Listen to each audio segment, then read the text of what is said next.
Magandang hapon po sa ating lahat. So, this is Location CC and pasensya na po at hindi tayo masyadong naka-upload sa ating YouTube channel.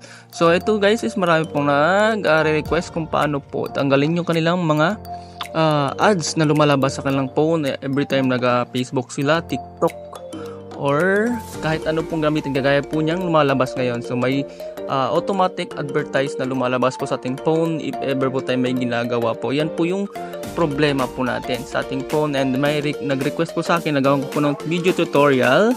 So sana po makatutok kayo sa aking full video at hindi po kayo mag-skip para magawa nyo po talaga ng paraan na maayos at ma-resolve yung inyong problema, kasi nakakairita po talaga pag may nagalabas na ads sa inyong phone habang po kayo naga-TikTok and ever, or mga Facebook po kayo at ever may importante kayong gagawin and then may lumalabas po na ganitong advertise. So nakakaedit po talaga yan. So dapat sundin po lang, wag po kayong mag-skip ng video at sundan nyo po lahat ng aking sasabihin. So expo muna natin yung advertise na labas. So as you can see guys, may problema po ang aking phone at ipapakita ko po sa inyo paano po siya ayusin para in case na mangyari sa phone nyo or meron na pong may nangyayaring ganito sa phone nyo is maayos nyo po talaga ng mabilis lang po. So follow the video tutorial. Ganito po yan siya. So expo muna natin.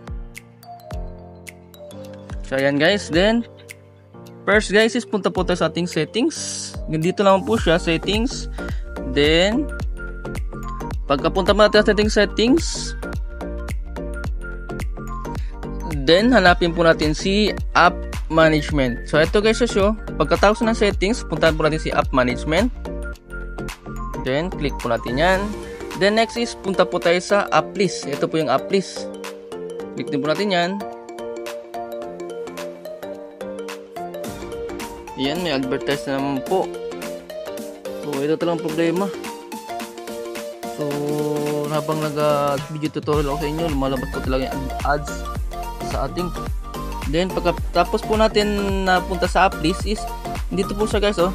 Ito guys, ito. Kita niyo to. Ito siya. Ito, yan.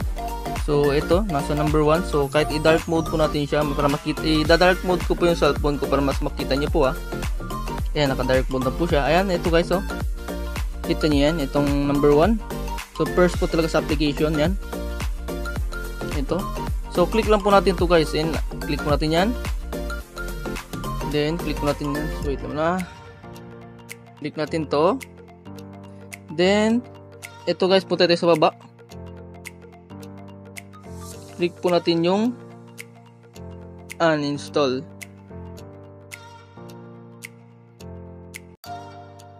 So click lang po natin okay. Then ayun guys, wala na po siya guys. So ganun lang po pagtanggal ng mga nakakairiting ads sa ating cellphone pag may nangyari po sa ating ganito. So yun lang pong gagawin. So madali lang po siya guys, di ba? Tatlong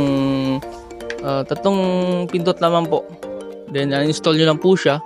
Hanapin mo lang po yung first na app na parang wala namang silbi. Uninstall nyo siya. Then tapos na. Hindi na maglabas yung advertise or yung ads sa cellphone nyo habang may ginagawa kayo, wala na po yung problema.